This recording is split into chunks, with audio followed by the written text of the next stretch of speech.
Hello, everyone. So I just wanted to kind of like start, this presentation. So the reason I wanted to do this presentation is because um, everybody who buys a house or is planning to buy a house wanted to do something to their house so that the value increases over the period of time, right?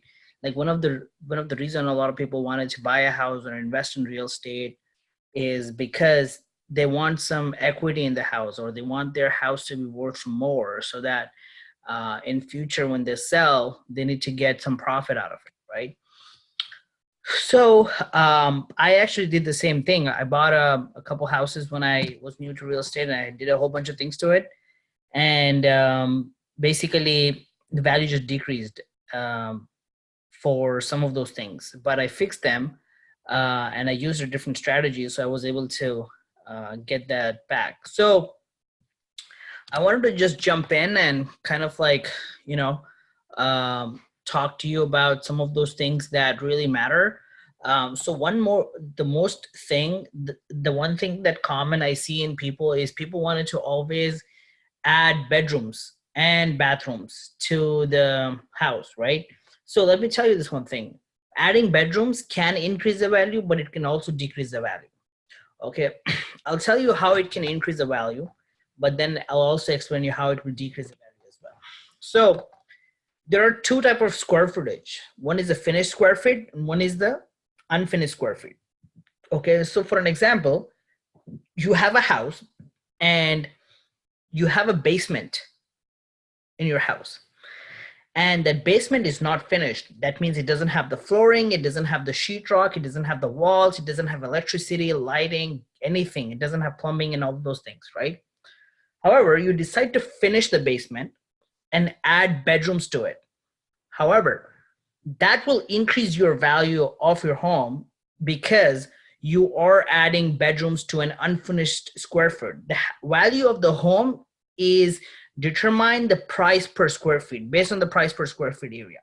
If average price per square feet in Bellevue is just say like 400 $400 per square feet, and you're buying a house that is 1,000 square feet, then you're probably spending $400,000. But if you buy a house that is 2,000 square feet and price per square feet is $400, then the house is worth twice. However, if you add bedrooms to the existing finished square foot, let's say you have a living area and decided to cut the living area in the half and add a bedroom to it, it's not going to increase the value of the house. Okay.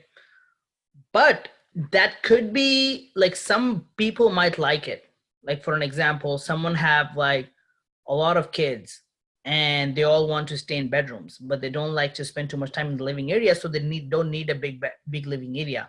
So you only have a two-bedroom house and you want to add an additional bedroom in the living area, then some people might like it, but most people are not going to like if you cut the living area short, because people like to spend time in living area, have, eat food, watch movie, and spend family time. So that's the mistake I did. What I did was I cut the living area into half and I added a bedroom there. And when I put the house on the market, people didn't like it. The reason is they said, well, we really would have liked this house if the living area would have been a lot more bigger, because we could have divided the living area into dining area and into the living area as well. So they didn't like that. So what I decided, instead of selling it, I rented out the rooms to individuals. So it was a 5 bedroom house. I converted it into 7 bedrooms and I rented it out to individuals. So I was able to fix my mistake. But if you're planning to sell, do not add a bedroom by cutting the living area or doing anything like that. It's not going to help you. Only add bedrooms to the basement. If there is unfinished basement, you can finish it. You can add walls, sheetrock, add electrical to it, add bedroom, do flooring, and all those things. Okay. Another thing is, after you have 4 bedrooms, no matter how many more bedrooms you add, it's not going to help you at all. It's not going to impress unless there is a family with about 6 kids. So most of the people in America don't have big families, so they're not going to like properties with 5, 7, 8 bedrooms. Okay, so that's one thing to consider, because what I thought, more bedrooms that I add, the faster it would sell. But there are so many properties on the market right now, they're not selling because they're way too big with so many bedrooms. Imagine there is like a family with a couple and a kid, and you're trying to sell them a 5-bedroom house. They're only going to be able to occupy 1 or 2 bedrooms. Like, what about the other 3 bedrooms? I mean, are they going to like store stuff in there? They're probably not going to be able to do much. So that's the reason those extra bedrooms are not going to help, and they don't like that. Okay.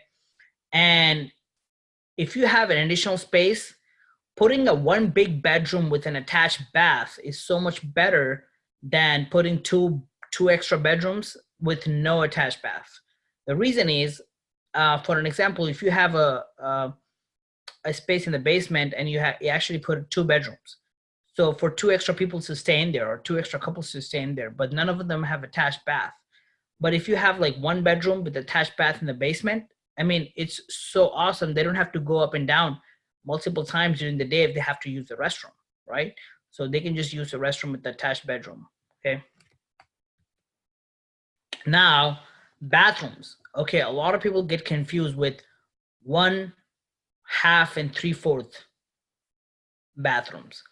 Let me tell you this one thing. 1 bathroom is, let's say all the bathrooms will have toilet. Okay. But with the 1 bathroom, it has a tub with a shower in it. The 1/2 bathroom doesn't have shower, also it doesn't have tub. But the 3/4 bathroom have shower, but it doesn't have tub. Okay, so you might be wondering, like, what's the difference between a 1 and the 3/4? Because both of them have showers, one of them doesn't have tub. What difference does it make, right? I mean, it's the same thing, right? I mean, because you only go to the tub when you actually take a shower. But it makes a big difference, someone who have toddlers. They like to play in the pool. They like to shower in the pool. They like to make all the bubbles and all those things. And they're not going to be able to do that if you don't have a tub. So having a tub and a shower and a toilet makes a 1 full bathroom. 1 full bathroom is worth more than the 3/4 because it has an additional tub, and the tub takes space. So just to let you know that. Another thing. Okay, I explained you the difference. So if you are going to add a bathroom, your goal should be to put 1 full bathroom. If not, then at least put 3/4, because you at least have someone who can take shower. Because someone is going to work, they're going to go use toilet and then take shower, right? So if you don't have shower, then you have a problem. But at least, even if you have like 1/2 bathroom, that's still going to add some value to it. But having a full bathroom definitely adds a lot of value. Okay. Second thing, flooring, carpet, laminate, hardwood. Let me explain to you. Carpet is, everybody knows that, but some people doesn't know a difference between laminate and hardwood. So let me explain to you, okay? So laminate flooring, okay? Images, okay. So this is laminate, right? And this is hardwood flooring, but they both look the same, right? So now you're saying, like, what difference does it make? Hardwood is a real wood. Okay, that's a real wood. But laminate is an engineered wood. Laminate is almost less than half the price of the hardwood. This is not the real wood. Looks like wood, right? But this is an engineered wood. It's not really a wood.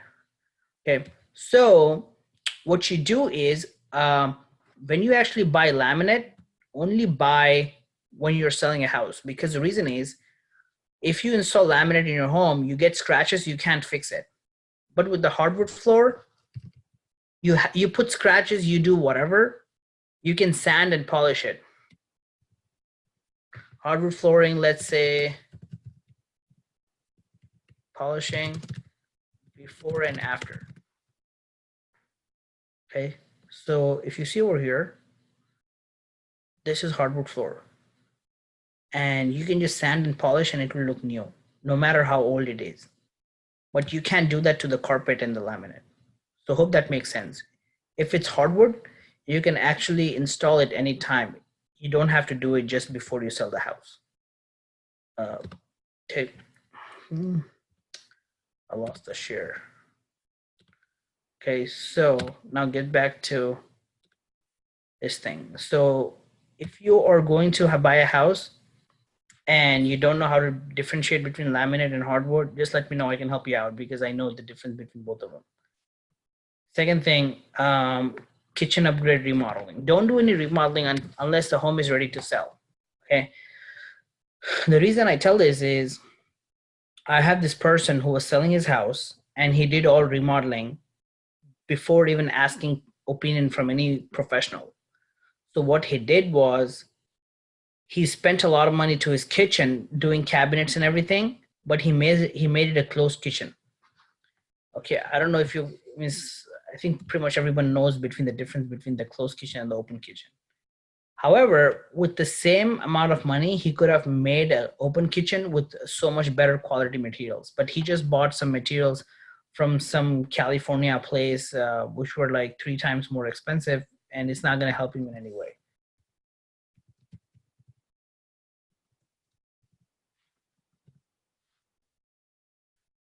Okay, so this is a closed concept. This is a closed kitchen where there is a wall, and this is a 1 second. This is an open kitchen where everything is open. So you can even put chairs on the countertop and also eat as well. So that's a difference there.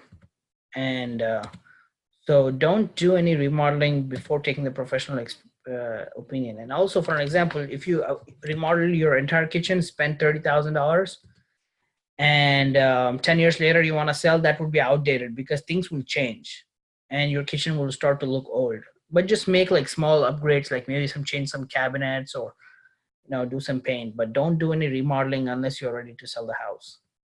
Second thing, exterior. So for an example, if you have roof, right? If the roof is old and you have to just put some patches to it, or 1 or 2 leaks, you have to fix those leaks, then you can actually just fix those leaks. But if there are a lot of leaks and a lot of problems to the roof, just change the entire roof because it's not worth it.